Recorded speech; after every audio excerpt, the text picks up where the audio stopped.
여러분, 인생을 살아가면서 우리가 언제나 좋은 선택을 할 수 있다면, 탁월한 선택을 할 수 있다면 그것은 우리의 삶에서 가장 좋은 일일 것입니다. 그런데 인생에 정말 어려운 문제들이 있어요. 내 인생이 무엇을 선택하느냐에 따라서 인생이 어떻게 펼쳐질지 모르기 때문에 정말로 신중히 선택해야 되는 것들이 우리의 삶 가운데 찾아올 때가 있습니다. 여러분, 이렇게 인생에 있어서 중요한 선택을 두고 고민의 순간이 찾아올 수 있다는 거예요. 결혼뿐만이 아니라 직장이든 학교든 정말로 다시는 돌이킬 수 없는 중요한 선택을 해야 되는 순간에 우리는 어떻게 선택해야 될지, 어떤 길을 걸어야 될지, 이것이 굉장히 큰 고민이 됩니다. 이제 우리는 어떻게 해야 될까요? 우리도 중요한 인생의 선택의 문제 앞에서 우리는 어떤 기준을 가지고 선택해야 될까요? 여러분, 이스라엘 백성들에게 하나님께서 그 이집트에서 가데스 바네아까지 인도하시는 동안 정말 수많은 표적들을 보여주셨어요. 여러분, 이스라엘 백성들이 조금만 자기의 삶을 되돌이켜 보면 수많은 기적과 이적으로 하나님께서 자신들을 보호해주고 안전하게 인도하셨음을 볼 수 있습니다. 그런데 지금 가데스 바네아의 중요한 이 시점 앞에서, 가나안 땅에 들어가야 되는 가장 중요한 결정 앞에서 하나님께서 보여주신 기적을 믿지 아니하고 나는 돌아가겠다라고 지금 이야기하고 있는 겁니다. 그 이야기인즉슨 나는 하나님을 신뢰하지 않는다라고 이스라엘 백성들이 지금 말하고 있는 거예요. 여러분, 이 이스라엘 백성들의 모습이요, 오늘 나의 모습과 다르지 않습니다. 여러분, 우리도 조금만 되돌이켜 나의 인생을 돌아보면 여러분, 정말 기적 가운데 내가 살아오고 있지 않습니까? 여러분, 다른 게 기적이 아니라 내가 지금 호흡하고 있고 생명이 있고 여기까지 왔다고 하는 사실이 기적이에요. 하나님께서 지켜주시고 보호해주지 않으셨다면 우리가 여기까지 올 수 있었을까요? 여러분, 전혀 불가능합니다. 그런데 우리도 똑같은 실수를 되풀이할 때가 있다는 거죠. 정말 중요한 결정 앞에서 하나님을 신뢰하지 못하고 하나님을 믿지 못하고 하나님께서 원하시는 그 길로 나는 가지 않겠다라고 이야기하는 거예요. 말로는 나는 하나님을 믿어요 라고 이야기하고 있지만 그 마음은 불신앙인 거야. 하나님을 믿고 있지 않는 거야. 하나님은 우리가 이 신앙인의 불신앙의 모습으로부터 돌이키기를 원하고 계십니다. 그래서 여러분, 우리가 어떤 선택, 어떤 결정을 할 때 정말 우리에게 중요한 기준이 있다면 무엇이냐면 그것은 하나님의 말씀을 기준으로 선택해야 된다는 거예요. 왜냐하면 그 하나님의 말씀은 우리를 책임져 주시기 때문에 그렇습니다. 그래서 여러분, 우리는 할 수만 있다면 하나님의 말씀을 자주 보아야 합니다. 들어야 합니다. 읽어야 해요. 그 하나님의 말씀이 내 인생에 중요한 결정을 내릴 수 있는 기준이 되기 때문에 그렇습니다. 내 인생이 나가야 될 것인가, 머물러야 될 것인가, 이것을 선택할 것인가, 저것을 선택할 것인가, 아주 중요한 선택 앞에서 우리는 하나님의 말씀을 기준으로 반드시 붙잡아야 됩니다. 안녕하세요, 왕겸입니다. 반갑습니다. 오늘은 우리 온누리교회 그 새신자 열린 예배 담당하시는 우리 김소리 목사님의 그 말씀으로 시작을 했습니다. 제가 오늘 굉장히 이 영상에 공감을 해서 오늘 제가 가지고 왔습니다. 제 인생이 정말 하나님이 돌봐주시지 않았다라면, 정말 이 어버버하는 인생이 하나님께서 저를 돌봐주시지 않았다면 저는 이곳에서 이렇게 방송을 하지 못했을 것입니다. 사실 이 왕교미 방송을 처음 할 때 많은 좀 어려움이 있었습니다. 왜냐하면은 저는 유튜버를 하는 사람도 아니었고 전문적인 유튜버도 아니었고 이렇게 정말 유튜버를 할 수 있는 환경도 사실 안 됐었어요. 사실은 이제 여러분들께 말씀드리지만은 저희 집이 이렇게 말을 크게 할 수 없는, 녹음을 할 수 없는 그런 상태의 집에서 살고 있어요. 그래서 조금만 소리가 크게 나도 좀 안 되는 집에서 살고 있기 때문에 내가 유튜브가 할 수 있을까라는 생각을 했는데 하나님께서 PC방부터 시작해가지고 이렇게 오늘 또 좋은 공간을 여러분들 또 하나님께서 허락을 해주셔서 오늘 이렇게 방송을 저희들이 하게 됐습니다. 저희는 이제 이 방송하러 올 때 정말 제가 하나님만 섬겨야 된다. 그리고 정말 여러분들께 이 성소주사, 이 동성애자분들을 이렇게 돌이키는 것보다도 그분들께 저는 하나님의 메시지를 전해야 되겠다. 하나님께서는 여러분들을 새롭게 쓰실 것입니다. 여러분들이 정말 경험하지 못했던 그런 생각과 그런 세계를 열어주실 것입니다. 하나님 아버지, 이 방송을 듣고 한 명이라도 하나님 아버지를 섬기며 또 돌아오는 그런 영혼들이 되기를 주님의 이름으로 기도합니다. 오늘은 참 비장한 마음으로 사실 오늘 제가 이렇게 방송을 켰는데, 사실은 오늘 이제 주제가 이제 여러분들 이제 오늘 주제가 그거예요. 뭐냐면은 그 다음 세대를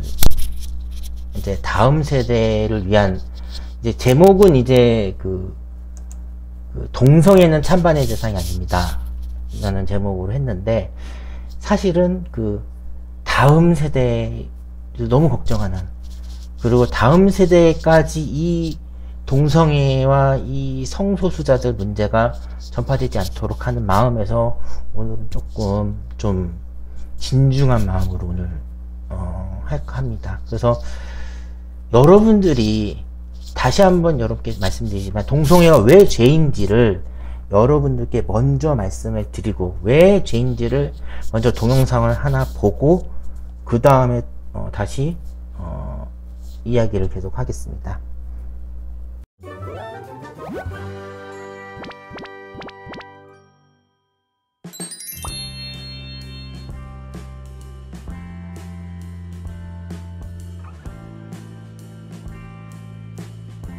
놀랍게도 신약성경 때 동성애가 굉장히 편만했습니다. 예를 들어서 우리가 잘 아는 로마의 네로 황제, 이분은 동성 결혼식만 2번을 올렸었어요. 2개 결혼 중에 더 알려진 결혼은 스포루스라는 아주 어린 소년과 결혼식이었는데, 이 스포루스는 미소년이었고 굉장히 미성년자 조그만 아이였어요. 그런데 이 아이를 보고 동성애를 느껴서 이 친구랑 결혼을 하게 되는데, 정말로 성대하게 결혼식을 올리고 옷도 신부옷을 제대로 입히고 결혼식 이후에는 왕후의 옷을 입혀서 대동을 하고 실제로 왕후처럼 네로가 데리고 사는 거죠. 그런데 이 스포루스가 남자니까 얘를 여자처럼 만들고 싶으니까 네로 황제가 결혼식 이후에 이 아이를 소위 말하는 거세를 하게 돼요. 즉 남성의 생식기관을 칼로 잘라내는 거죠. 그러니까 이 스포루스라는 어린 소년은 너무 끔찍한 일을 당한 거죠, 네로한테. 그래가지고 자기 애인처럼 아내처럼 데리고 살았는데 1년 만에 네로가 이 아이한테 실증을 느껴요. 그래서 이 아이를 버려버리는 거죠, 1년 만에. 그런데 네로가 죽게 되면서 이 아이가 사실은 굉장히 사람들의 호기심의 대상 비슷하게 돼서 이 아이가 지나갈 때마다 사람들이 저기 거세당한 스포루스, 네로 황제의 연인이었던 동성애인 스포루스가 간다, 이런 식으로. 그 당시만 해도 좀 재밌는 게 없었잖아요. 사실 영화나 그런 게 좀 적다 보니까 굉장히 이 아이 자체가 막 호기심의 대상 막 이렇게 되니까 이 아이가 견디지를 못하는 거예요. 아직까지도 어렸기 때문에. 그래서 불과 20살 되는 해에 자살을 합니다. 그러니까 네로의 동성애 성적 취향 때문에 한 어린 소년이 신체를 다치게 되고 불행한 소년기를 보내고 결국 20살이라는 꽃다운 나이에 자살을 해서 생을 마감하는 안타까운 일이 벌어졌을 정도로 로마 시대가 당시 동성애가 굉장히 편만했었는데, 그때 사도 바울이 외친 거예요. 남색하는 자는 하나님의 나라를 유업으로 받을 수 없다라고 말한 거죠. 이것은 분명히 성경적인 가치, 그리고 구원까지도 동성애가 분명히 하나님의 반대의 대상이 된다는 것을 성경으로 그 시대 편만한 동성애 문제에 대해서 분명한 답을 주신 것이다 라고 우리가 볼 수 있습니다.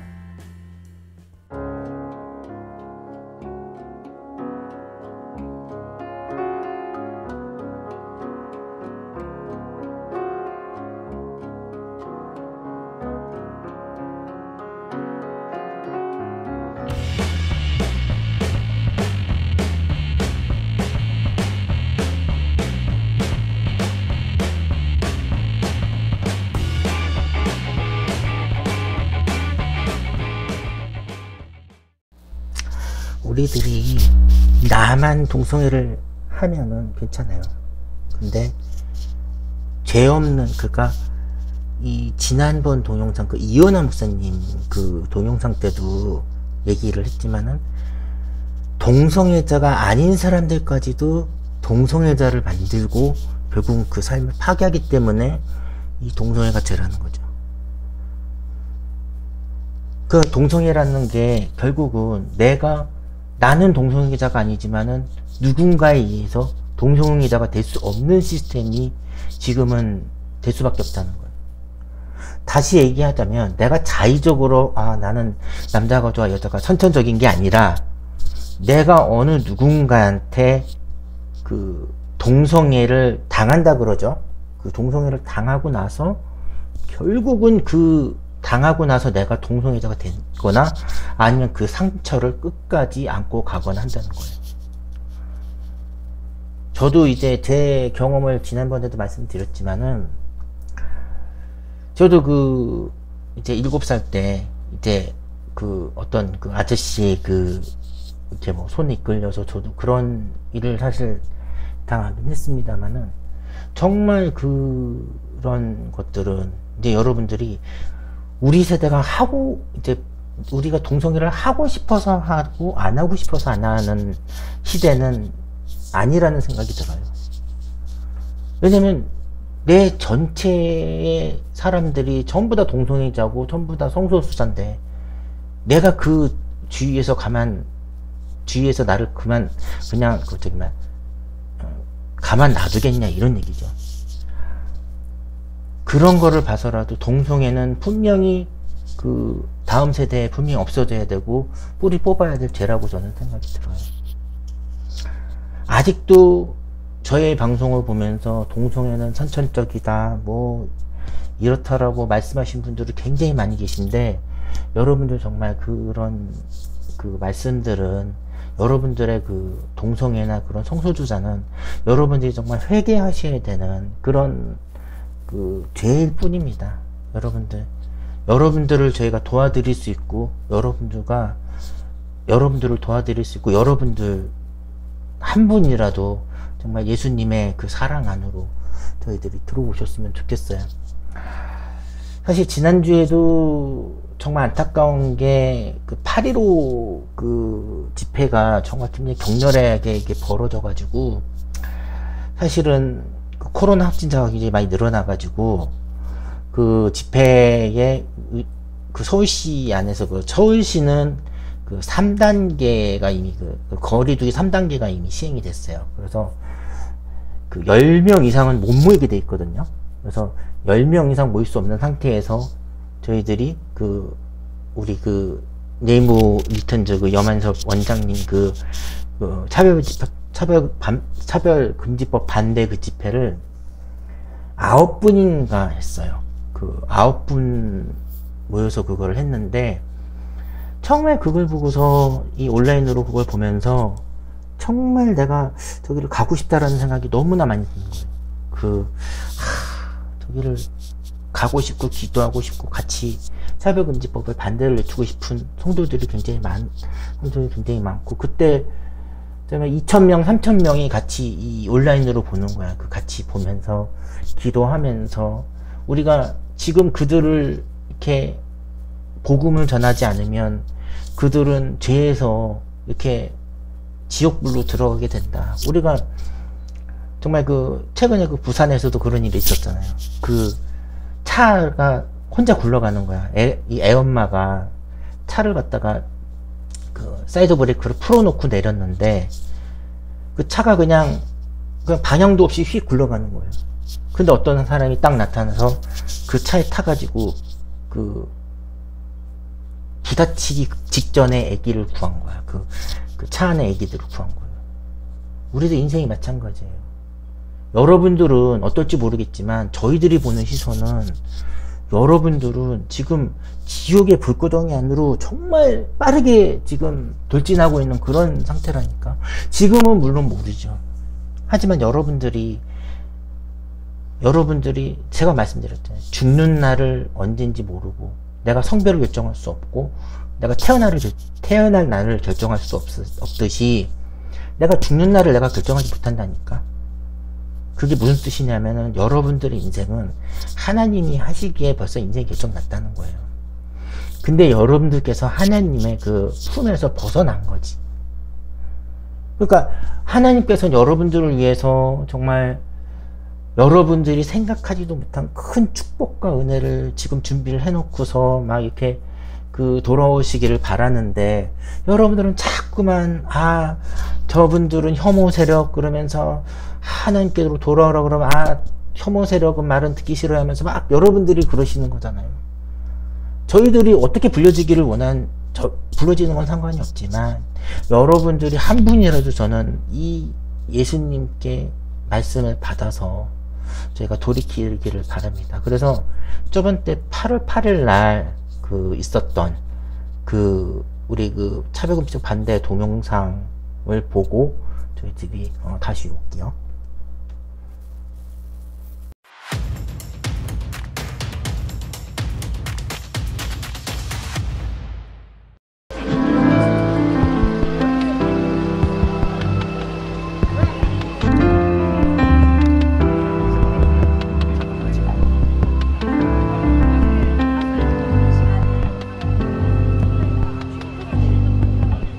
학교 교육은 다 무너졌습니다. 학교에서는 동성애를 하라고 권장하고 있습니다. 이 다음 세대를 살려주세요. 우리 중고등부를 살려주세요.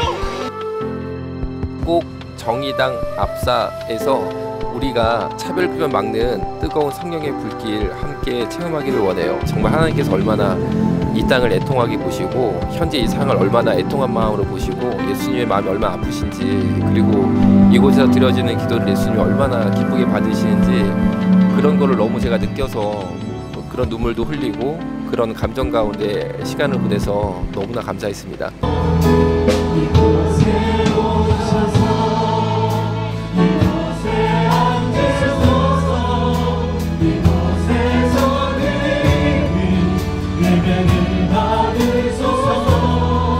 우선 첫 번째로 차별금지법은 하나님의 창조 질서와 구원의 섭리를 거스르는 하나님의 진노와 저주를 불러일으키는 그런 위험한 법안입니다.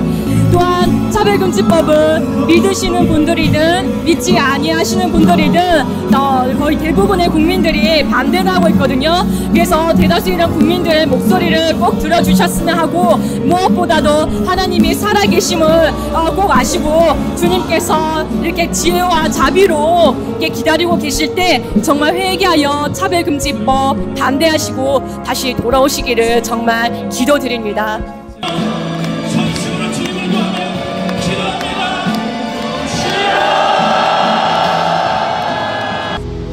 우리가 어두워진 것은 죄를 지어서가 아니라 주님이 계시지 않기 때문에 어두워졌습니다. 하나님이 계셔야 됩니다. 우리 안에 하나님이 계셔야 됩니다. 우리 교회 안에 하나님이 계셔야 됩니다. 우리는 주님과 없이 싸웠습니다.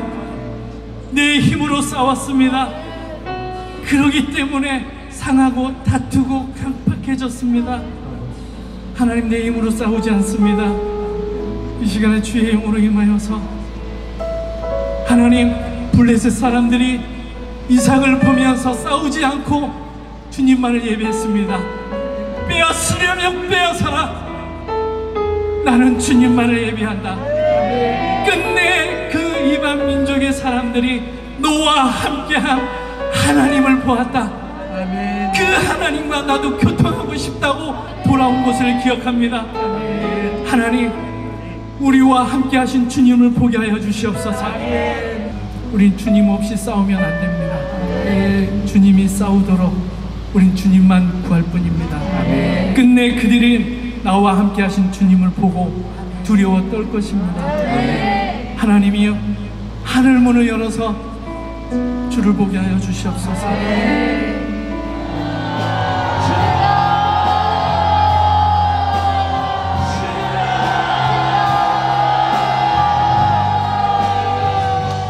그때 안드로콘이라는 호르몬까지 했었는데 지금은 예수님의 은혜로 회복되었어요. 정말 회복되었습니다. 이제 내가 회개를 하려 합니다. 예수님은 우리를 남자와 여자를 창조하셨고 보시기에 심히 좋았더라. 그게 사람으로 지으신, 하나님의 형상으로 지으신 우리 남자와 여자입니다. 예수님 잘못했습니다. 제 몸을 사랑하지 못하는 게 제 죄입니다. 그렇지만 지금은 사랑합니다. 제 자신을 사랑합니다. 예수님 사랑합니다. 예수님께서 우리 치유자 되십니다. 예수님께서 저를 사랑으로 치유해주셨습니다. 예수님 감사합니다. 눈이 오면 눈을 맞고 기도하고, 비가 오면 비를 맞고 기도하고, 번개가 치면 번개를 맞고 기도하겠다고 전국에서, 부산에서, 대전에서, 땅끝 하나님에서 온 바로 여러분들 때문에 하나님께서 이 나라를 아직까지 도와주신 줄로 믿습니다. 여러분, 저곳이 바로 정의당입니다. 노란색으로 플랜카드로 정의당이 대한민국을 진보하고 있다라고 주장하지만, 정의당은 포괄적 차별금지법을 내놈으로 말미암아 대한민국을 퇴보시키고 있습니다. 여러분, 대한민국이 정의당 때문에 퇴보되는 건 우리가 기도로 막아야 되는 것 아니겠습니까? 어떻게 우리가 대한민국이 망하는 것, 우리 자녀들이 정말 우리 업중고인교처럼 그것이 인권인 줄 알고, 그것이 좋은 건 줄 알고 동성애를 하고 트랜스젠더가 되고 남자가 여자가 되는 주사를 맞아서 몸에 이상이 오는 그런 삶을 사는 길을 제대로 법으로 만들시겠습니까? 우리는 기도로 막을 것입니다. 그리고 이 시간 정의당은 이 아스팔트의 비를 멈추게 하시고 아스팔트를 마르게 하신 하나님 앞에 굴복하시기를 주님의 이름으로 부탁드립니다. 성령님, 이 시간 정의당이 내놓은 포괄적 차별금지법이 무너지게 하여 주옵소서. 무너지게 하여 주옵소서. 주 한번 부르시고 기도하겠습니다. 주여.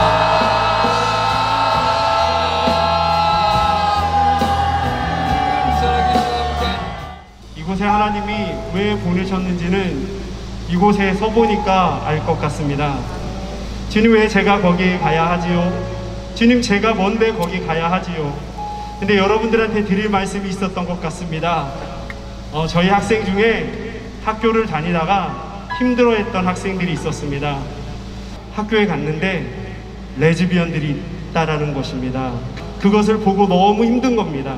그래서 결국 그 자매는 학교를 다 다니지 못했습니다. 학교 교육은 다 무너졌습니다. 학교에서는 동성애를 하라고 권장하고 있습니다. 그런데 우리 믿음의 자녀들은 그것을 거부하고 있습니다. 거부하면 자기에게 다가올 환난과 핍박이 뭔지 알면서 그 아이들은 학교에서 싸우고 있습니다.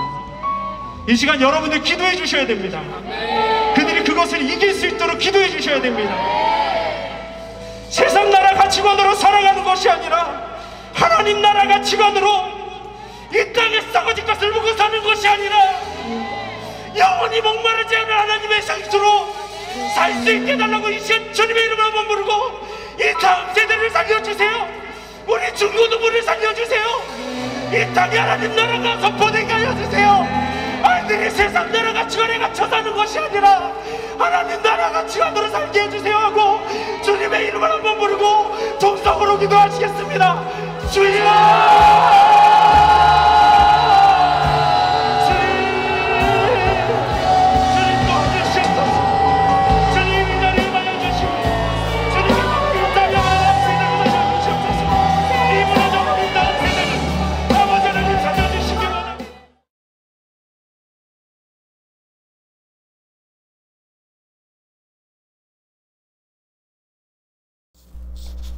마지막에 그 중고등부 그 교사분이 하셨던 말씀이 저는 되게 마음이 아픕니다. 우리 그 중고생들이 지금 벌써 그 동성애, 학교에서 봐서 동성애를 주장하는 그 젠더 교육은 뭐 말할 것도 없고, 지금 그런 그 여학생들 주변에는 이미 그 동성애가 이미 퍼졌다는 그 내즈가 아닌 애들이 없대요.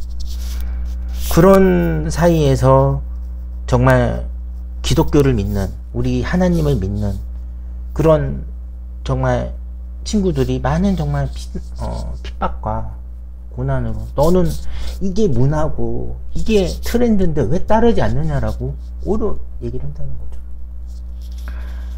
저 오늘 제목이 정말 동성애는 찬반 대상이 아닙니다라고 제가 오늘 그 제목을 지었는데, 동성애는 찬반 대상이 아닙니다. 이거 심상정 의원님이 하신 말씀이죠? 예. 심상정 의원님 말씀이 맞습니다. 동성애는 찬반 대상이 아니에요.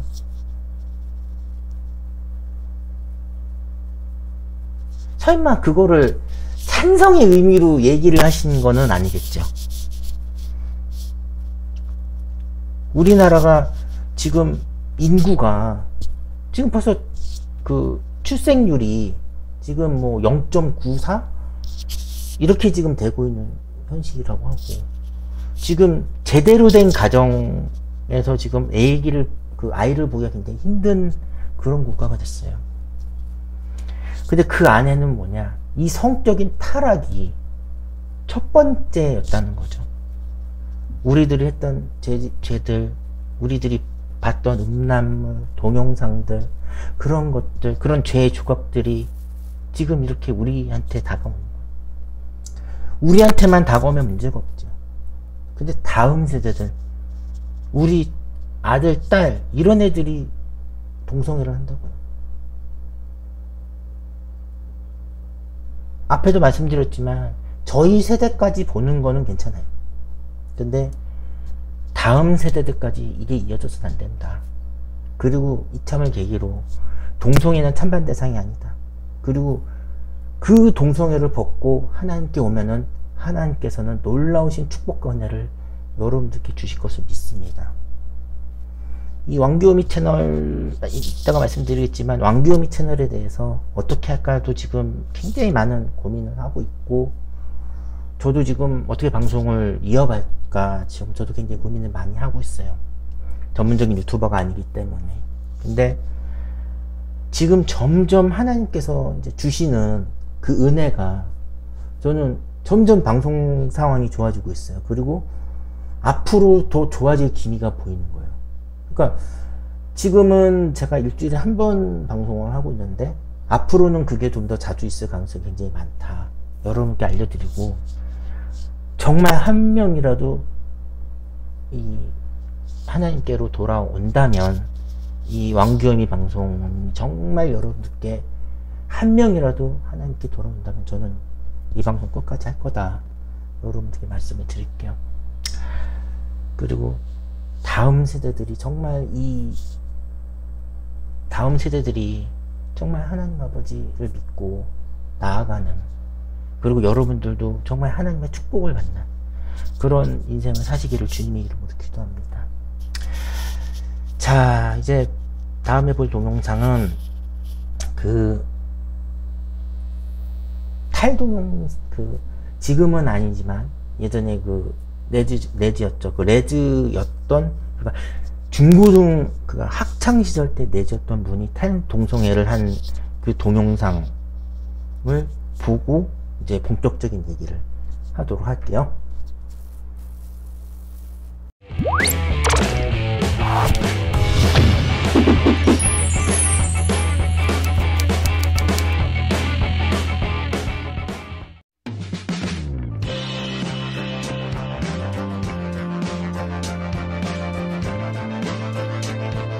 레리 가족 여러분 안녕하세요. 여은수입니다. 안녕하세요. 오늘은 귀한 자매님 모시고 탈동성애 은혜, 간증을 나누는 시간을 갖도록 하겠습니다. 오늘 이렇게 어려운 인터뷰 응해주셔서 감사합니다. 네, 감사합니다. 예, 먼저 어떻게 동성애를 접하게 됐는지 말씀을 나눠주시면 고맙겠어요.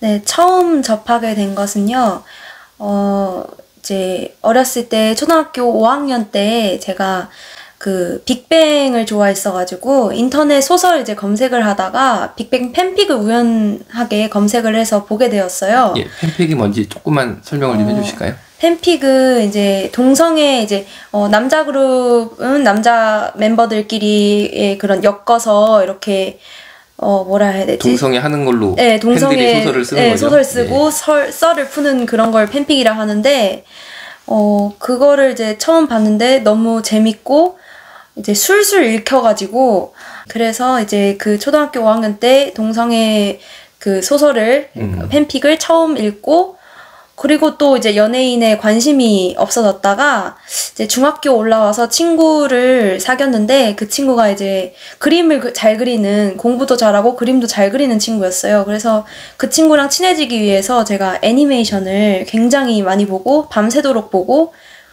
그 그림을 막 따라 그리고 이렇게 했습니다. 그 친구가 호감이 생겼기 때문에 그 친구랑 친해지기 위해서 그 친구랑 공통 분모, 네. 화제, 관심사를 찾기 시작했다. 네, 그런 얘기 같아요. 네, 조금 더 맞습니다. 자세히 좀 들어볼게요. 그 친구가 이제 처음에 그 친구랑 이제 초반에 친해져서 그 친구가 애니메이션 이야기를 할 때 저는 애니메이션에 대해서 아무것도 아는 게 없으니까 그거를 알기 위해서 밤새도록 그 친구가 보는 애니메이션을 밤새도록 보면서 그걸 따라잡기 시작했어요. 근데 그러면서 이제 처음에 친해졌을 때는 저한테 그런 뭐 애니메이션 캐릭터 내용에 대해서만 이야기하고 그랬는데 많이 친해지고 나니까 이 친구가 알고 보니까 동성애를 굉장히 좋아하는 친구여서 그 애니메이션 어린이용 애니메이션이었는데도 그 어린이용 애니메이션의 그 건전한 캐릭터들을 가지고 동성애의 인물을 그림을 그리고 또 소설을 쓰고 네, 저한테 많이 보여주고 그렇게 했습니다. 그 친구가 가정 환경도 굉장히 유복했다고 그래요? 네, 그 친구는 이제 아버지는 서울대 분이시고 어머니는 이화여대 출신이시고 이제 첫째 딸로서 굉장히 모범적인 학교에서도 선생님들이 굉장히 사랑하는 그런 모범적인 학생이었습니다. 그런데 사실 그 속에는 동성애가 굉장히 자리 잡고 있었다. 네. 예, 조금 더 얘기 좀 들어볼게요.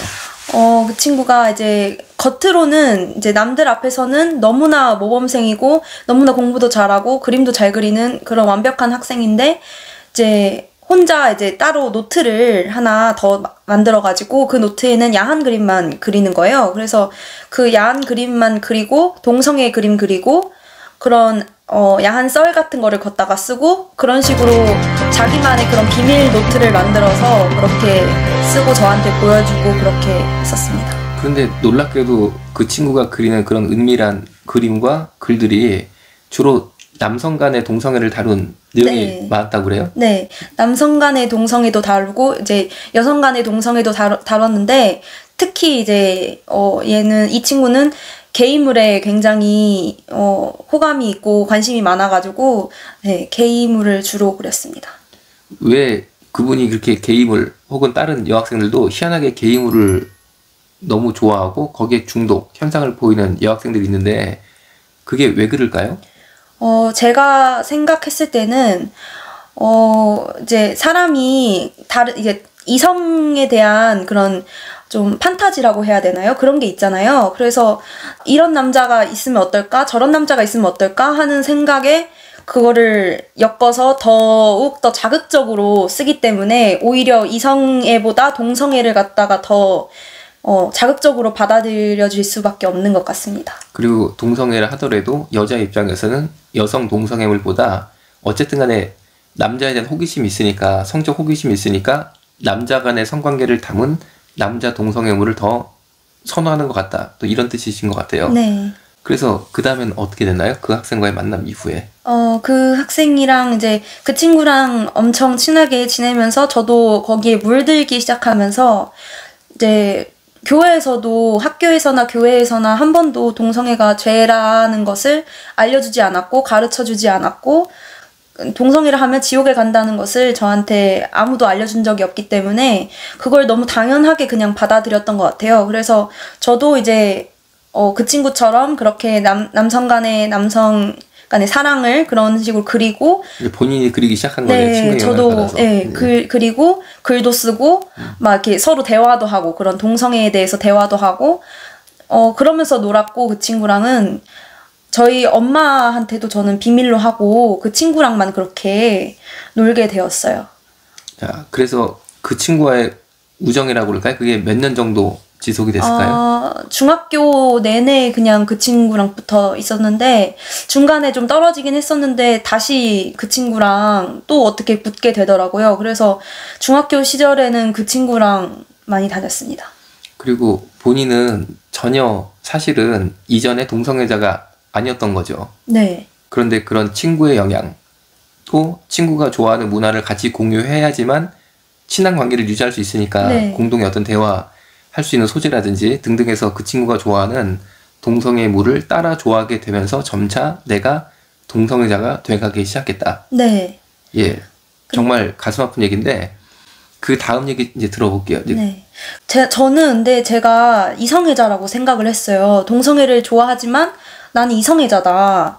나는 남자를 좋아한다 라고 생각을 했어요. 근데 그 친구랑 대화할 때도 물어보면은 그 친구도 나는 남자를 좋아한다. 나는 동성애자는 아니다. 하지만 나는 게이물을 좋아하지만 동성애자는 아니다 라고 그 친구도 그랬거든요. 그래서 저도 그렇다고 생각을 했어요. 근데 알고 보니까 저는 그 친구를 좋아하고 있었고 그 친구랑 같이 살 생각까지 할 정도로. 야, 구체적으로 좋아한다는 건 어떤 느낌이었을까요? 그 친구랑 이제 앞으로 같이 살고 싶다. 네, 결혼 안 하고 그 친구랑 이제 일본에 가서 그런 애니메이션 속에서 그냥 살고 싶다라는 생각. 산다는 거는 어떤 뜻을? 그냥 같은 집 안에서 그냥 동성애를 하면서 그 친구랑 이제 잘 지내고 싶다. 단순히 친구가 아니고 네, 애인처럼. 연인. 네. 내가 그 수많은 동성애 물에서 본 그런 어떤 성행위를 포함한 어떤 네. 동거 생활을 점점 꿈꾸기 시작했다. 네. 좀 괴롭지 않으셨어요? 근데 너무 자연스럽게 저는 그게 받아들여져가지고, 근데 그 친구도 딱히 저를 거부하지 않고 항상 그렇게 했으니까 저도 그냥 그렇게 자연스럽게 그냥 흘러갔던 것 같아요. 그럼 혹시 중학교 때니까 아직 어려서 좀 이렇게 성적 접촉이 있기는 쉽지 않을 나이인데 그 친구랑 어떤 접촉도 있었나요? 접촉은 딱히 없었어요. 생각 속으로만 계속 동성애가 발달을 했던 거네요. 네. 그러면은 그 다음 얘기를 우리 좀 또 이어서 듣고 싶은데 결국에 그 친구와의 우정 어떻게 됐을까요? 네, 제가 이제 동성애에서 빠져나오게 된 계기가 이제 퀴어 축제 2015년도에 퀴어 축제 반대 운동에 제가 가면서. 그러면 그때는 몇 살? 혹은 몇 학년이었을까요? 2015년도. 16살? 15살 이 정도. 그러니까 네. 이제 중학교 졸업할 때쯤? 네. 그래서 그때쯤 가면서 그때 알게 됐어요. 동성애 반대 운동에 가게 되면서 동성애가 나쁜 거다, 죄다. 이제 선교사님께서 저랑 저희 엄마를 초청을 해주셔가지고 갔는데 처음 가서 본 거. 그러면 그때는 본인이 내가 어떤 성적 지향이 지금 상당히 흔들리고 있고 네. 구체적인 동성애적 미래를 꿈꾸고 있다. 그런 사실을 남들에게 알리진 않았을. 네. 그런데 선교사님께서 정말 그런 걸 알아서 그러신 게 아니고 네. 야, 한번 동성애 반대 대회가 있으니까 가보자. 이런 제안을 하셨던 걸까요? 네, 저는 사실 그냥 우연하게 가게 된 거네요. 네, 아무것도 모르고 그냥 엄마가 어디 가자 해서 갔는데 갔더니 거기였던 거예요. 그치? 네, 그래서 아무것도 모르고 가서 보니까 동성애가 죄라는 게 이제는 제 눈으로 직접 확인이 되고 이게 정말 노골적이구나. 이렇게 성적으로 노골적으로 표현을 하고 이게 이렇게 성을 더럽게 묘사를 하는구나. 그리고 제가 정말 충격 먹었던 것은 이제 그 남자와 여자의 그 성기 모양의 쿠키를 만들어서 팔아서 먹고 막 서로 막 길거리에서 다 벗고 다니고 막 성행위까지 하고 그런 사랑을 받기 때문에 실제로 이제 동성애 반대 국민대회에 참여하게 되시고 맞은편의 서울광장에서 동성애자들이 어떻게 동성애 축제를 하는지 현장에서 보게 되니까 방금 말씀하신 도무지 내가 양심상 받아들일 수 없는 그런 행위를 봤다. 심지어 길에서 동성애자들이 성행위하는 것도 봤다. 네. 참 충격적이었을 것 같아요. 네. 정말 그때 제일 충격을 먹고 그날 이제 집에 가면서 엄마한테 그냥 다 말씀을 드렸어요. 내가 사실 동성애 굉장히 찬성했었고 동성애를 좋아했었고 동성애자였다. 엄마가 굉장히 충격을 받으셨어요. 그때가 16 정도 됐을 때 네. 어머님이 충격 받으셨겠네요. 너무 어린 딸이고 전혀 그런 거를 부모 입장에서는 상상도 못 했겠죠. 네. 그런데 참 길에서 그렇게 떳떳하게 토요일 오후에 서울 중심부에서 성행위까지 벌이는 그 동성애를 우리가 볼 때 이것을 정상이라고 받아들이는 거는 어렵죠. 어려워요. 네, 정말 어려운 거죠. 예, 레리 가족 여러분, 오늘은 여기까지 듣고 그 다음 이야기는 우리 2편에서 계속 듣도록 하겠습니다. 오늘 이렇게 용기 내서 말씀해 주셔서 감사합니다. 네, 감사합니다. 감사합니다. 감사합니다.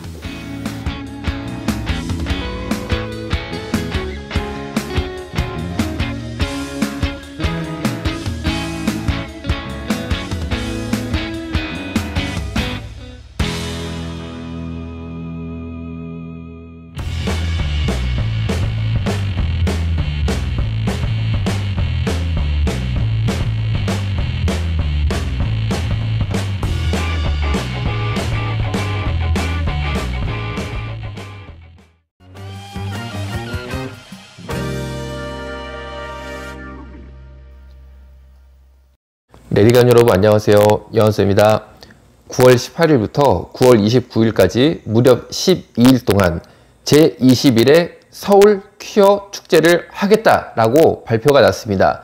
정말 이 코로나 때문에 온 국민이 가슴 아픈 이때에 이런 동성애 음란 축제를 왜 하려고 하시는지 저는 정말 이해할 수가 없습니다. 그런데 얼마 전에 서울특별시 시민인권침해구제위원회, 서울시 공무원의 퀴어 문화축제 서울광장 사용 반대 성명서는 혐오 표현으로 인권침해 결정이라는 보도자료가 전국에 쫙 뿌려졌어요. 당시 이런 내용이었습니다. 서울특별시 시민인권침해구제위원회는 서울시 공무원이 서울시의 다수 공무원들은 서울광장 퀴어 행사를 반대한다는 성명서를 발표한 것에 대해 성소수자에 대한 차별, 혐오 표현을 한 것으로 인권침해에 해당한다고 판단하고 서울시장에게 서울특별시 공무원들의 공무수행과 관련하여 성소수자 등 사회적 약자에 대한 혐오 표현이 발생하지 않도록 혐오 대응 시스템을 구축하고, 즉 혐오 대응 시스템을 구축하라라는 판결. 이어서 이렇게 돼 있네요. 서울특별시 공무원 복무조례를 개정하여 차별 및 혐오 표현 금지에 대한 조항을 신설할 것을 권고. 서울특별시 공무원 복무조례는 법 아래 조례입니다. 그러니까 상당히 사회적으로 통용되는 효력이 있는 법률 조례라고 말씀드릴 수 있어요. 그럼 도대체 이 서울시 소속 공무원들이 어떤 발언을 했기 때문에 법까지 바꿔가면서 또한 시스템까지 국민 세금으로 구축해 가면서 강력 대응을 해야 되냐? 다음 페이지에 이렇게 기재되어 있습니다. 2019년 5월 7일 서울시 소속 공무원 17명은 퀴어 행사 및 유사 행사의 사용 신고 시 불수리할 것을 열린 광장 운영 시민위원회 및 서울시에 요청한다는 성명서를 보도자료 형식으로 언론에 배포하였다. 해당 성명서는 퀴어 문화축제가 음란성으로 인해 건전하지 않고 시민의 통행을 방해하고 혐오감을 주며 성기구 등을 전시 판매하고 과도한 복장 및 노출 등 법률을 위반하고 있다며 서울시가 서울광장 사용을 불수리해야 하고 성소수자들 행사가 필요하다면 아동, 청소년의 접근이 어려운 실내 체육관에서 해야 한다는 내용을 담고 있다. 자, 이것 때문에 서울시가 앞장서서 말씀드린 것처럼 혐오 대응 시스템을 구축해야 되고 조례까지 개정해야 된다 라고 했던 거예요. 그리고 당시 17명 서울시 소속 공무원은 당연히 불이익을 받았어요. 자, 그래서 이 17명의 공무원이 정말 공무원들도 양심이 당연히 있죠. 내가 공무원의 양심상 이런 행사를 서울광장에서 하는 것은 반대다 라는 말을 했다는 이유로 이런 불이익을 당하게 되니까 소송을 하게 됐어요. 소송장입니다. 원고는 한땡땡외 16명. 다 서울시 공무원이세요. 피고는 최근 돌아가셨던 서울특별시장 박원순, 서울시민인권침해구제위원회 위원장 좌세준 이렇게 돼 있어요. 그런데 박 시장님이 현재 사망하셔서 피고 중에 한 분은 돌아가신 상태가 됐네요. 자, 그러면은 정말 바로 작년에 있었던 서울광장 퀴어 축제 어땠나 보겠습니다. 서울광장은 공공광장으로서 판매 행위가 금지되어 있습니다. 그런데 버젓이 판매 행위가 벌어지는 모습입니다. 그리고 보시는 것처럼 완전히 좌판을 깔고 도시락을 드시고 계시는데, 서울광장은 이렇게 도시락을 가서 까서 먹으면 안 되게 돼 있어요. 이런 행동도 버젓이 벌어지고 있는 것을 보게 되네요. 그리고 이분은 How is this okay? 어떻게 이것이 옳습니까? 라고 하면서 38선을 찢고 북한 군인이 남침을 하니까 대한민국 군인이 총을 쏴서 저지하는 모습을 보여주면서 어떻게 이게 옳아요? 글쎄, 북한군이 대한민국을 38선 찍고 공격하라고 내려오면 우리가 방어하는 것, 이거 옳은 거로 저는 보이는데 뭐가 이분은 불만일까요? 그 밑에 보니까 and this is not 해가지고 남자 군인 둘이 대한민국 완장까지 차고 있는 엄연한 대한민국 군인이네요. 동성애 하는 것은, 이것은 왜 안 되냐? 즉 군인이 정당한 방어행위 하는 것은 잘못했다라고 주장하고 있고, 남자 군인 둘이 동성애하는 것은 좋다라고 동성애자가 서울광장에서 이렇게 피켓을 들고 시위를 하고 있는데, 제가 볼 때는 국가의 근간을 흔드는 그런 모습으로 보여요. 그리고 보시는 것처럼 남성 성기 모양의 기념품을 판매하고 있고, 텐가코리아는 성도구 판매 회사입니다. 그리고 동성애 중독, 바로 이 맛. 한 번 맛보면 빠져나올 수 없는 중독, 이렇게 돼 있어요. 자, 동성애가 성 중독이라는 것을 스스로 서울광장에서 동성애자들이 인정을 하면서 기념품도 나눠주고 있다라고 볼 수 있습니다. 그리고 보시는 것처럼 남자 동성애자 둘이 대낮에 사람들 다 보는 데서 열심히 쪽쪽쪽 키스를 하고 있는데, 이것은 당연히 광장 사용 준칙 위반 행위가 되겠습니다. 그리고 웬 여성 동성애자는 이게 옷이 아닙니다. 이게 몸에다가 바디 페인트라고 해가지고 색깔을 칠한 것 뿐이에요. 사실 자신의 버슴몰, 그리고 우리가 유두라고 말하는 참 말하기 민망한 부위 있잖아요. 가슴 부위에 유두라고 있어요. 그것까지 적나라하게 다 보여주고 있다. 뭐가 좋아서 이렇게 보여주면서 웃는 건지 모르겠지만, 이거 참 서울광장에서 우리 애들이 보는데 이런 모습 저는 옳다고 보지 않고, 광장에서 음주 흡연, 술, 담배 떳떳이 하고 있고, 이것도 원래는 불법이죠. 그리고 보시는 것처럼 짠짠짠짠 집단 음주, 맥주 드시면서 앉아서 퀴어 축제 관람을 보고 있는 것 같아요. 공연을 보고 있는 것 같아요. 자, 이런 행동은 당연히 위법이다 라는 거예요. 그런데 이번에는 앞불사, 이게 뭡니까? 이석기 의원 석방.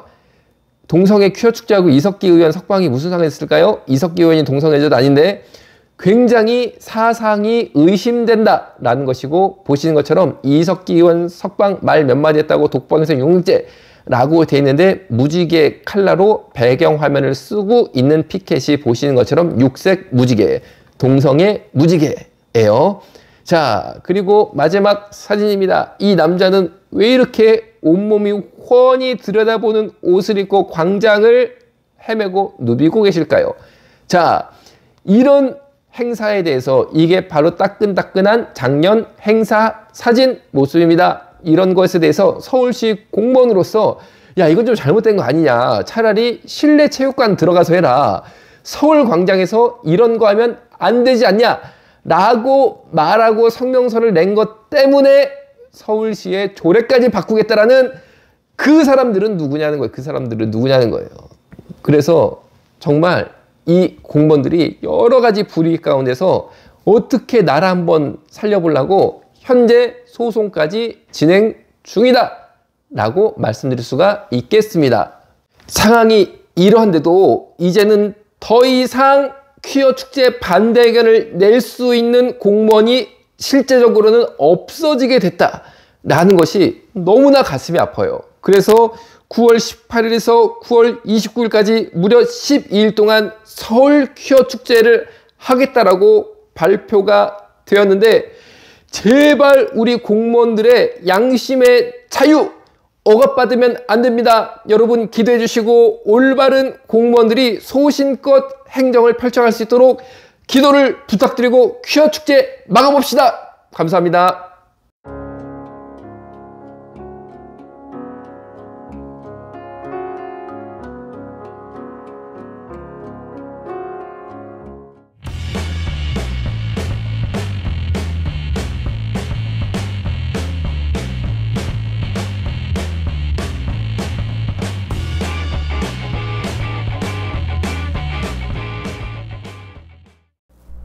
이게 과연 그 축제인지 아니면은 그냥 뭐 난장판인지 사실 모를 정도로 사실 좀 너무 충격적인 화면이 너무나 많네요. 사실 이제 퀘어 축제 하면은 이제 우리가 이제 알기로는 성소수자들이 이제 성소수자들 인권을 위해서 우리가 그 축제를 하는 걸, 그러니까 우리가 성소수자들이 정말 그 사회에 나가기 위해서 이렇게 속히 이제 얘기하자면 이제 그 축제를 해서 이제 정말 이렇게 편견 없이 세상을 보자, 우리가 이런 의미의 사실 축제를 하는 거잖아요. 근데 그런 축제를 하는 거는 내가 뭐 굳이 축제를 하는 거는 말리지 않을게요. 여러분들의 권리니까. 왜냐면 축제를 뭐 이제 뭐 서울광장이야 뭐 누구한테나 열려있는 공간이니까 그렇게 하는 건 상관이 없어. 근데 여러분들이 그 퀘어 축제에서 보여진 모습을 여러분들이 한번 보세요. 이게 과연 다른 사람들이 봐도 저 성소수자를 지지해 하는 그런 화면인지 여러분들이 한번 생각을 해보셔야 돼요. 왜 여러분들이 뭐 동성애자다, 게이다 이렇게 얘기할 때 왜 성적인 것을 자꾸만 물어보는지 여러분들이 이 동영상을 보고 한번 깊게 한번 생각을 해보세요. 저는 항상 말씀드린, 여러분들이 제 방송을 듣고 한 번만 생각을 해보시라고 말씀을 드리는 게, 이미 여러분들이 보이는 모습은 다 이렇게 공개가 되는 거야. 여러분들이 감추려고 해도 그 죄는 감춰지지가 않아요. 왜? 여러분들 그 죄인이 모인 곳에는 죄밖에 없으니까. 혹시 그런 생각을 할 수 있어요. 우리 축제니까 좀 이렇게 좀 프리한 상태로 즐기자라고 이렇게 얘기하시는 분들이 있어서 동영상 하나 더 가져왔어요. 이게 뭐냐면 3년 전 여러분들 했던 촛불 집회 있죠. 그 촛불 집회가 그 외국 언론에 그 극찬을 받는, 이거를 잠깐 보고 올게요. 이 동영상을. 이 동영상 보고 오면 아마 그 퀴어 축제가 정상적이라고 분명히 얘기를 못 할 거야. 한번 보고 올게요. 독일의 유력 언론들이 우리나라의 시위 문화를 서양도 배워야 한다고 극찬했습니다. 시민들이 대규모로 모였지만 평화로운 집회로 정치개혁을 끌어냈다고 평가했습니다. 황보선 유럽 특파원입니다. 지난 3일 170만 명이 모인 한국의 거대한 집회. 경찰과 충돌하지 않았습니다. 끝난 뒤에는 참여자들이 깨끗이 쓰레기를 치웠습니다. 독일 유력 주간지 디 자이트는 한국의 시위 문화를 민주주의의 모범이라는 제목의 분석 기사에서 자세히 다뤘습니다. 먼저 박근혜 대통령 탄핵 심판은 국회가 의결했을 때 진정한 주인공은 용감하고 열정적인 민주적 시민들이라고 지목했습니다. 어떻게 하면 최고 권력의 부정과 무능을 평화적이고 규율을 지키면서 바로잡을 수 있는지 보여주는 귀중한 본보기가 되고 있다는 평가입니다. 1980년대 민주화 시위 때는 강목과 체류 가스가 가득했지만 이제는 시민들이 평화 시위로 개혁을 주도하고 정치권이 그 뒤를 따르는 성숙한 민주주의를 이뤘다고 썼습니다. 또 한국의 광장과 거리는 의견을 나누고 표현하는 직접 민주주의의 아고라가 됐다는 문정인 연세대 교수의 논평도 함께 실었습니다. 자이트는 이어서 한국 시민들이 6주 연속 촛불 집회를 평화롭게 진행했고 함께 노래 부르고 공연을 즐기는 문화축제로 끌어올린 점도 이채롭다고 평했습니다. 이 매체는 앞서 독일 일간 프랑크푸르터 알게마이네 자이퉁이 한국의 시위 문화를 촛불과 노래, 공연이 하나로 어우러진 빛의 축제로 묘사한 점도 같은 맥락이라고 덧붙였습니다. 멀지 않은 과거에 독재를 경험한 한국에서 수준 높은 시위 문화와 민주주의를 보여줬다. 오히려 민주주의의 역사가 긴 유럽과 미국에서 배워야겠다. 자이퉁지의 결론입니다. YTN 황보선입니다. 지금 저 기자는, 그러니까 기자가 아니고 특파원이에요. 저 리포트를 하고 있는 곳이 한국이 아니야. 프랑스 파리예요. 그럼 파리에서 그 언론들이 촛불 집회를 정말 모범적이라고 극찬한 거야. 여러분들 그 축제나 이런 페스티벌을 할 때, 특히 이런 그 퀴어 축제를 할 때 여러분들이 정말 동성애, 특히 이런 차별금지법을 여러분들이 정말 국민들한테 각인시킬 거면은 여러분들이 먼저 그들한테 먼저 다가가는 그런 메시지로 다가가는 게 저는 필요하다고 봐요. 난 팁을 주는 거야. 여러분들이 왜 평등 그 차별 금지법을 왜 제정해야 되는지, 아니면 여러분들이 동성애가 왜 이렇게 좋은지, 그런 왜 우리가 평등해져야 되는지, 그리고 왜 같은 사회에서 살아야 되는지 여러분들이 그걸 입증을 해야 돼. 근데 여러분들이 퀴어 축제에서 그거를 입증을 했어요? 그 입증을 못했어.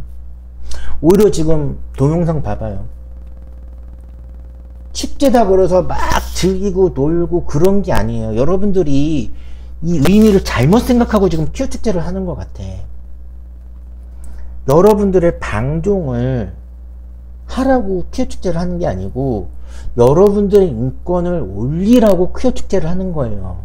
그 서울시에서 허가를 내준 거야. 그러면 여러분들을 분명 반대하는 세력도 있을 거예요. 그러면 여러분들을 반대하는 세력도 여러분들이 그 광장에 나온 이상 여러분들이 설득을 해야 돼요. 그게 맞지 않아요? 그 요즘에 그 평등버스 요즘에 그 전국 돌고 있는 거 제가 그쪽 안에서 그 댓글도 제가 다 읽고 했는데, 평등하지 않아야 된다고 생각한 사람이 누가 있어? 평등해야지. 사람은 평등하고 다 똑같이 해야지. 근데 문제는 뭐야? 우리가 어느 선까지 그거 해줄 수 있느냐잖아요. 성별 지향적 성별 그 섹스까지 우리가 그걸 허용해줘야 된다? 그거는 차별금지법의 외로 넘어가야지.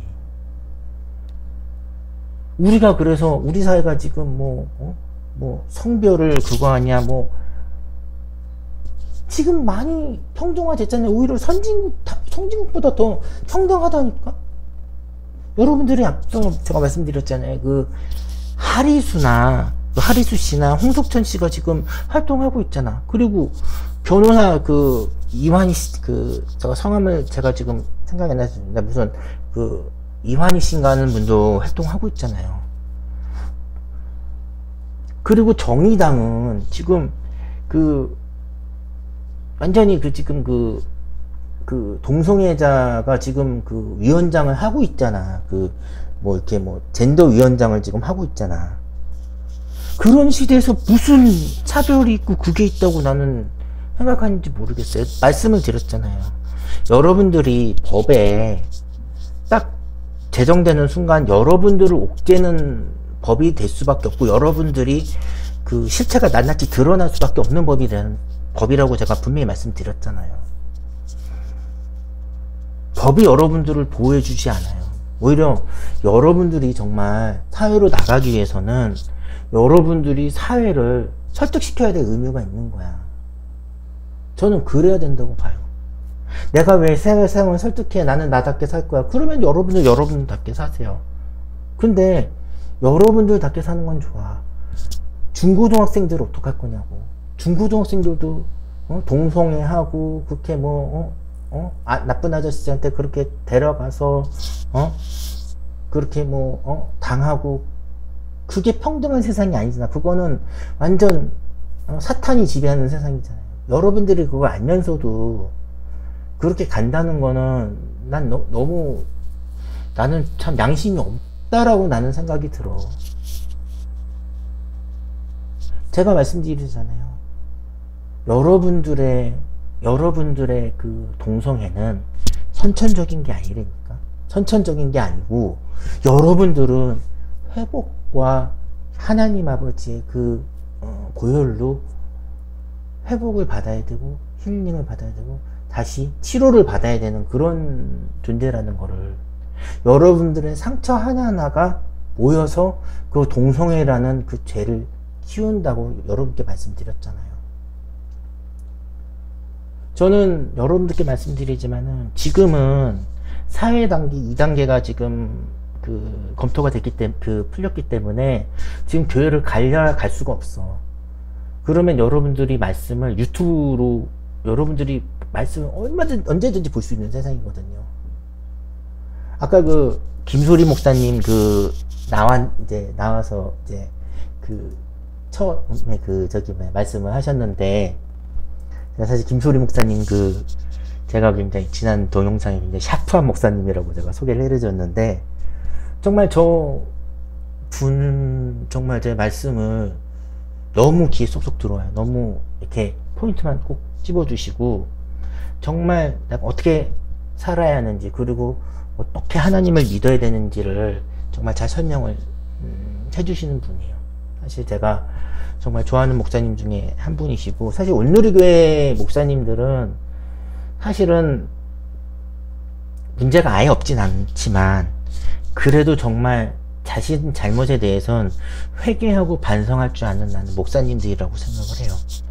물론 이 시대에 정치적인 목사님도 많고 나라에 이렇게 줄을 대는 그런 목사님도 굉장히 많이 계신데, 나는 그 온누리교회 목사님들은 나는 굉장히 말씀 면에서 보면은 하나님의 말씀을 가장 올바르게 전달을 하고 있다고 난 생각이 들어요. 저는 이렇게 하나님의 말씀을 통해서 여러분들께 정말 말씀드리고 싶은 거는, 여러분들이 그 동성애로 지금은 정말 행복하고 정말 좋고 하지만, 여러분들이 그 행복이 멈춰지는 순간 여러분들의 마음은 굉장히 공허해질 거라는 생각을, 공허해질 거라고 저는 생각이 들어요. 왜냐면 그건 내가 겪어본 얘기니까. 저도 여러분 야동을 굉장히 많이 본 사람이고, 정말 저도 동성애를 당해봤잖아요. 저 자위행위를 7살 때부터 했어요. 네. 내가 7살 때 당하고, 내가 7살 때부터 내가 자위행위를 했어. 네. 제가 정말 너무나, 이거 밝히기도 너무 싫은 얘기지만은, 그 30년 동안을 죄로 살아왔던 거예요. 솔직한 얘기로. 죄가 뭔지도. 근데 누군가 나에게 전도를 하고, 그 어렸을 적에 주일교회 선생님들이 나를 기도해 준 게 나를 다시 하나님 곁으로 이렇게 오게 만든 거예요. 제가 지금 이 방송을 하는 이유도, 여러분들이 한 명이라도 제 방송 듣고 하나님의 말씀을 들었으면 하는 그런 바람에서 방송을 하는 거예요. 앞에서도 이제 언급을 했지만은, 사실은 왕기호미 방송을 제가 지금 처음에는 할 수 있는 그런 상황이 아니었어요. 지금 여러분께 소개를 해드렸지만, 지금 제가 제 자택은 목소리를 크게 내면은 이렇게 들리는 그런 구조의 집이에요. 그렇기 때문에 집에서는 도저히 방송이 안 돼. 컴퓨터도 내가 옛날 걸 쓰기 때문에 할 수가 없고, 이 왕기호미 방송을 어떻게 할까? 왜냐면은 이재훈 목사님의 안타까운 설교가 내 마음을 정말 마음 아프게 하더라고요. 이 차별금지법이 통과가 되면은 나는 국회로 나갈 것이다. 상정이 되면 국회로 나가 시위를 할 것이다 라는, 사실 그런 말씀을 안 하시는 분이에요, 이재훈 목사님은. 저는 정치적인 분, 이런 분들을 다 만나봤거든요. 이것까지 얘기하면 그렇지만은, 제가 첫 교회가 명성교회예요.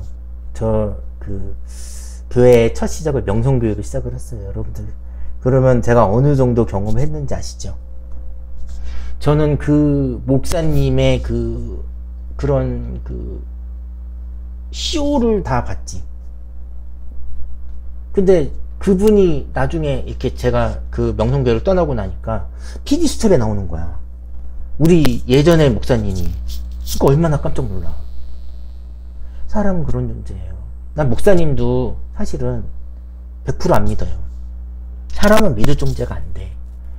그나마 온누리교회 목사님들이 그나마 자기 기도를 많이 하고 말씀 전하는데 중심이 서 있기 때문에 내가 온누리교회를 섬기고 있는 거예요. 그 목사님이 차별금지법이 통과가 되면은 나는 국회에 가서 시위를 하겠다라고 하시니 너무 마음이 아픈 거야. 왜냐면은 이재용 목사님 설교를 들어보시면은 들으면 그 설교 하나하나가 정말 이렇게 음식으로 얘기하자면은, 그러니까 고급 수제품 같이 정말 많은 노력을 들여서 사실 말씀을 만드시는 게, 말씀을 전하시는 게 내가 느껴져. 그리고 그 말씀의 톤, 그 다음에 그 말씀의 메시지, 내가 이재용 목사님 앞에 있으면은 정말 내가 저 목사님은 정말 이 말씀 30분 하시려고 정말 열심히 노력을 하시는구나. 그걸 굉장히 많이 느꼈거든요. 근데 여러분들에게 주어진 그 퀘어 축제 기간에 여러분들은 어땠어? 여러분들, 다른 사람들이 동성애 우리 성평등법 이거 해야 됩니다라고 동의를 이끌었어요? 아니잖아. 사진에 맨 음란한 사진만 올라왔잖아. 술 먹고. 이게 무슨, 여러분들이 이런 거를 보여주면서 차별금지법 제정해야 됩니다, 그렇게 얘기할 그게 있냐고. 사실은 팩트를 보고 얘기를 해야 돼요. 난 너무나 걱정스러워. 그거를 지금 우리 목사님도 걱정하고 우리나라의 이 성도들도 걱정해서 지금 다 정의당 앞으로 모이는 거예요.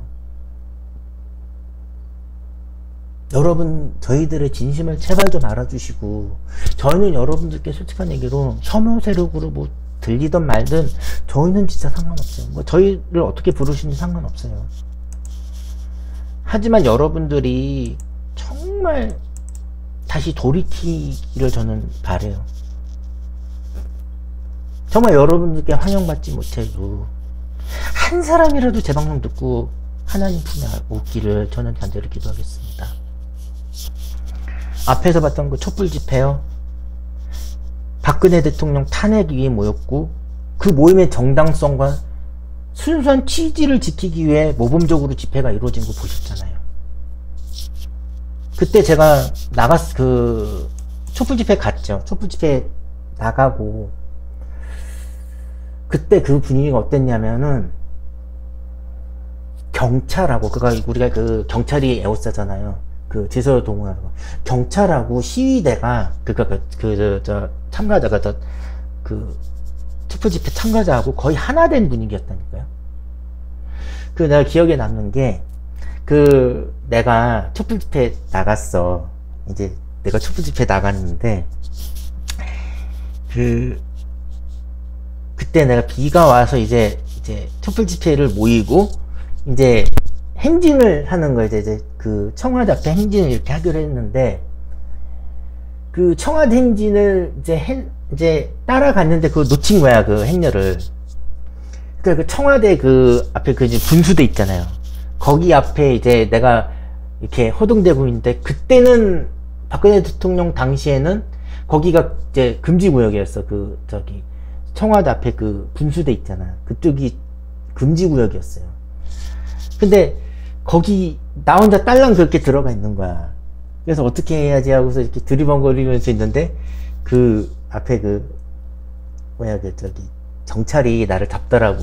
그래서 난 굉장히 쫄았지. 이거 페널티 받는 거 아닌가 해서 했는데, 어떻게 오셨냐고. 그러니까 내 무리를 놓쳤다. 어떻게 가면 되냐 그랬더만, 일로 오시라고 해서 이렇게 해서 길을 해서 이렇게 가시면 됩니다. 라고 친절하게 가르쳐 주더라고. 그래서 나는 되게 그런 걸 느꼈어요. 그때 우리가 정말 촛불 집회 할 때 예전에 물대포 이렇게 막 쏘던 그런 때도 있었지만은, 이 경찰이 사실은 이렇게 그것도 윗선의 지시로 한 거였구나. 사실은 경찰은 아무런 죄가 없지. 위에서 하라는 대로 하는 거니까. 근데 경찰도 그렇게 촛불 집회 메시지를 이해를 하고, 경찰도 최대한 협조를 해주고, 우리도 이렇게 경찰 지시에 협조를 했다고 오히려 쓰레기도 치우고 어디 가지 마라 그러면은 가지 마. 솔직한 얘기 130만 명이 모였는데 맘만 먹으면 청와대 가요. 근데 그 130만 명이 청와대 안 가도 원래 박근혜 대통령은 탄핵을 당할 거였어. 이미 그 상태로 게임 끝난 거야. 여러분도 생각을 해봐요. 그렇게 해서 박근혜 대통령이 결국 탄핵됐잖아. 그 안에는 굉장히 모범적인 집회, 그 촛불 집회의 정당성을 홍보를 하려는, 지키려는 순수함이 있었다고. 저는 다시 한번 말씀드릴게요. 퀘어 축제가 성소수자들의 인권과 평등을 위해서 열리는 건데 지금 동영상을 봐요. 여러분들 어떻게 하고 있는가? 제가 보는 입장에서 그걸 보고서 여러분들과 함께, 저는 그렇게 못해요. 그런 모습이 보이니까 여러분들 걱정되니까 그 퀘어 축제 반대 집회를 성도들끼리 하는 거야. 우리가 차별금지법을 반대하는 이유는 굉장히 명확해요. 동성애는 선천적인 게 아니라 음란한 죄일 뿐이기 때문에 우리는 차별금지법을 반대하는 거예요. 오늘은 정의당 얘기를 안 하는데 여러분들 정말 이 방송을 듣고 여러분들 다시 한번 생각해 주시기 바래요. 9월달에 퀘어 축제는 뭐 여러분들 이제 잘 아시는데 코로나가 어떻게 될지 몰라. 내가 생각하기에는 취소될 가능성이 거의 100%예요. 근데 여러분들은 2015년부터 계속 4년 동안 내가 그거를 언제부터 열렸는지 몰라. 근데 매년마다 그 퀘어 축제를 통해서 여러분들이 일반 국민들에게 그 차별금지법에 대한, 그러니까 그 성소수자에 대한 그런 그 인식을 개선시킬 기회가 여러분들은 있었어요. 그리고 여러분들이 정말 그거를, 그 퀘어 축제를 정말 하나로 만들고 정말 여러분들이 정말 이렇게 모범적으로 했더라면은, 그러면 저 형제들을 어느 정도 인정을 해주자라는 얘기도 사실은 나왔었어야 돼. 그게 맞는 거잖아요. 근데 여러분들 지금 하는 거 봐. 얘기를 안 하게 생겼나? 지금 걱정해요. 그리고 이게 여러분들 현실이잖아요. 동성애라는 분들, 이반이라는 분들, 그 레즈비언들의 다 쾌락이 중심이 된 커플들이잖아.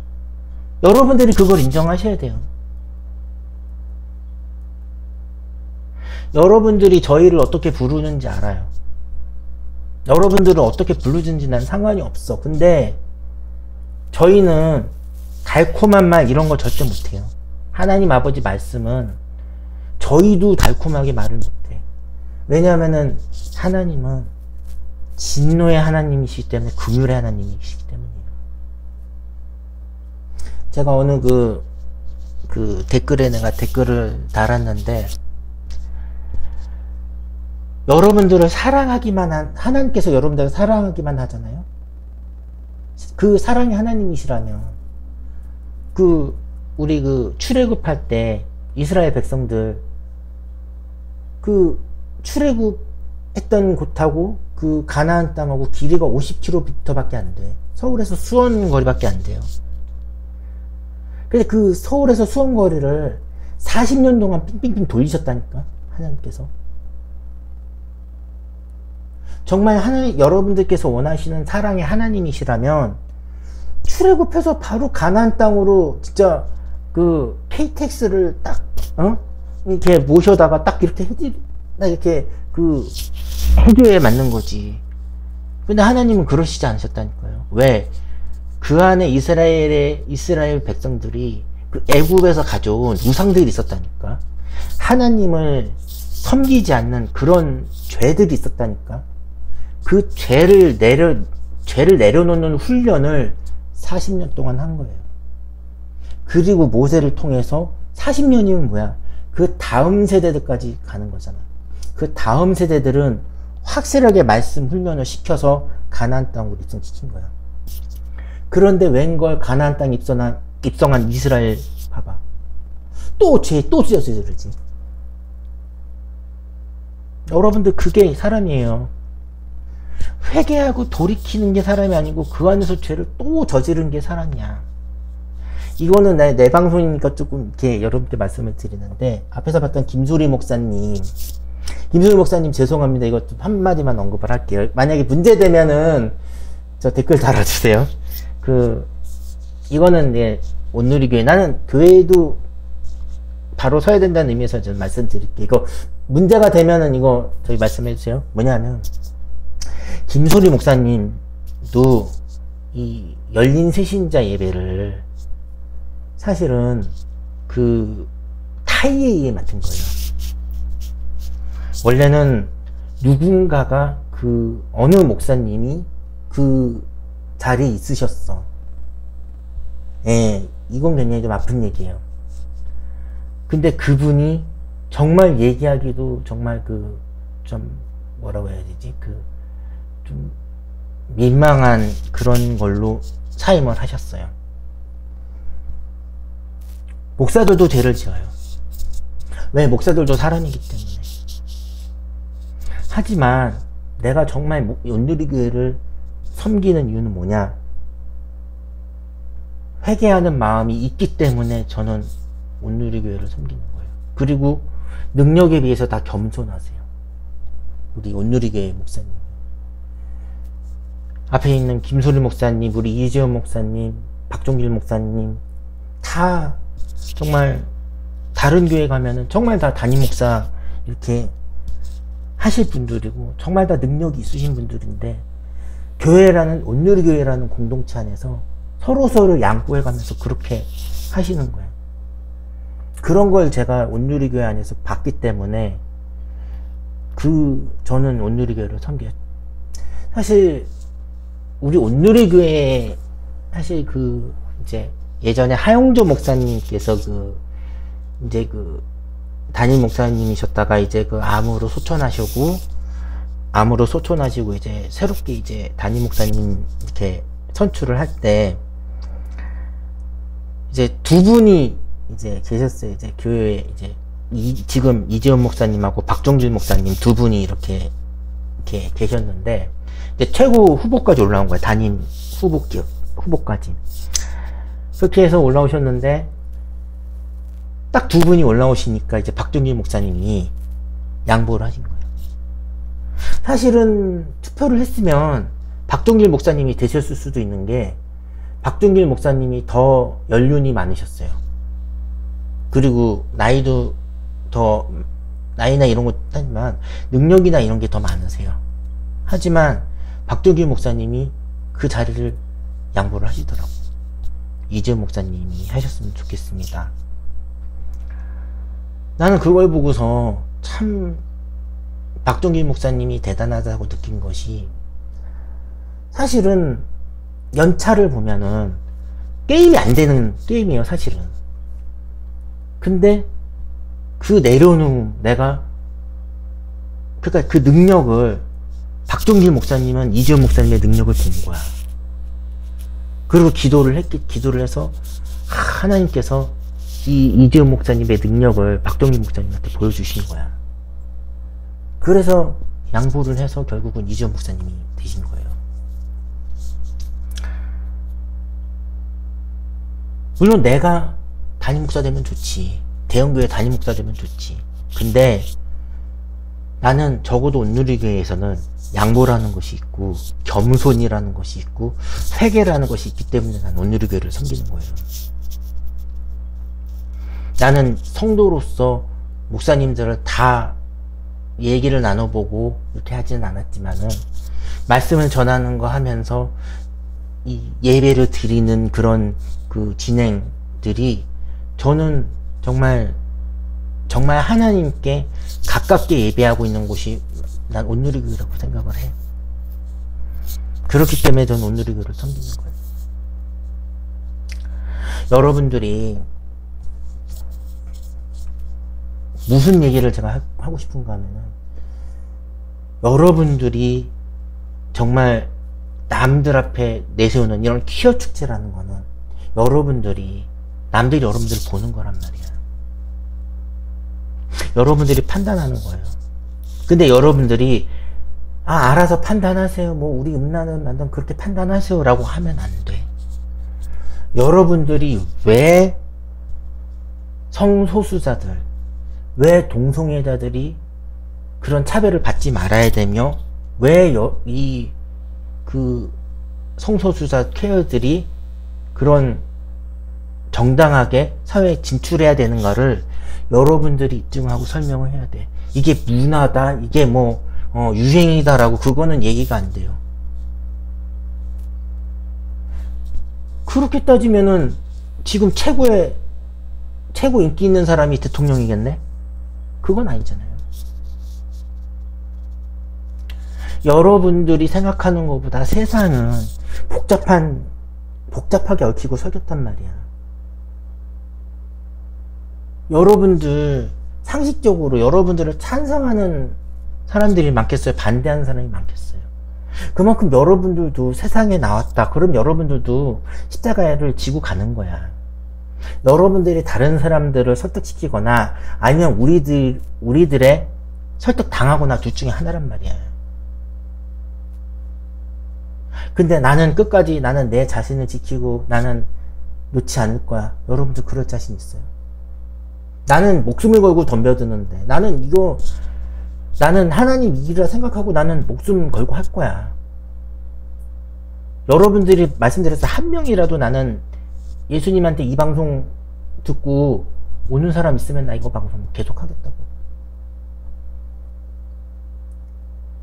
근데 여러분들 그렇다면 그 성소수자분들 한번 되물고 싶어. 정의당한테 한번 되물어보고 싶어요. 그럴 자신 있느냐. 여러분들이 알아서 판단을 하시길 바랄게요. 그리고 정말 우리 염한섭 원장님과 우리 온누리교회 이상준 목사님, 양재 캠퍼스 담당하시는 그분, 바뀔 수 있습니다, 여러분. 여러분들이 지금 마음이 굉장히 허하다는 걸 알고 있어요. 마음이 공허하다는 걸 제가 알고 있어요. 그리고 동성애를 하고 나서 후회가 많이 밀려오는 것도 여러분들 알고 있어요. 빠져나가고 싶어 하는 거를. 그래서 내가 이 방송을 하는 거야.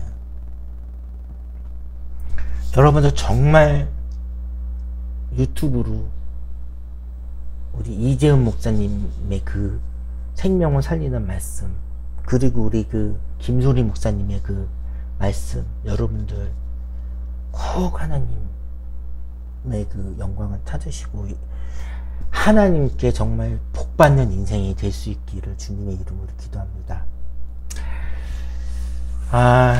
오늘 이렇게 여러분들 오늘도 왕기영이 방송을 함께 해주셔서 감사드리고요. 여러분들 정말 축복받으시고 그 다음에 코로나로 인해서 정말 몸 건강히 지키시고 다음 주에 업로드 될 때까지 여러분들 몸 건강하게 잘 계셨으면 좋겠습니다.